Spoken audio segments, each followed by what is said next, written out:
په کابل کې د ترکمنستان سفیر او د یاد هیواد د ټاپي کمپنۍ رئیس محمد مراد امانوف د هیواد د بهرنیو چارو له وزیر سره کتلي. په دې کتنه کې د دوړ هیوادونو له لوري د افغانستان په خاوره کې د ټاپي نلیکې د غځولو پر وروستیو تیاریو خبرې شوي.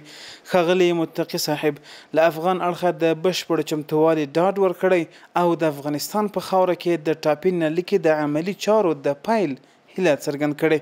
د ټاپي کمپنۍ رئیس محمد مراد امانوف هم ویلي چې د افغانستان په خاوره کې د ټاپي نلیکې د غځولو تیاری د بشپړېدو په حال کې دی او ډیر ژر به یې عملي چارې هم پیل شي. د بهرنیو چارو وزارت د ایران د امنیتي چارواکو له لوري د افغان مهاجرینو سره ناوړه چلند په کلکو ټکو غندلی. له ایراني چارواکو یې د عاملینو د نیونې غوښتنه کړې او دا ډول پیښې د مهاجرینو د حقوقو نقضولو ترڅنګ د افغان ولس د خواشینۍ لامل هم ګڼلی. په ورته وخت کې د بهرنیو چارو وزارت د مقام له هدایت سره سم په یاد هیواد کې افغان ډیپلوماټانو د شکنجه شوي افغان پوښتنه او نغدي مرسته کړې.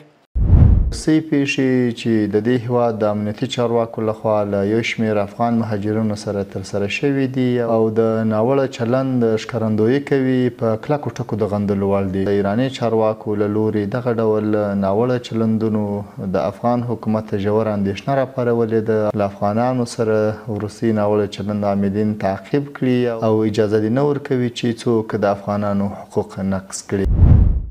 او وروستی خبر دا چې د بهرنیو چارو وزیر د BBC سره د رسمیت پیژندنې سیاسي او اقتصادي وضعیت ډیپلوماټیک ډګر کې په پرمختګونو په هیواد کې د سترو پروژو پر پیل تعلیم او ګڼو نورو مهمو موضوعاتو ځانګړې مرکه کړې.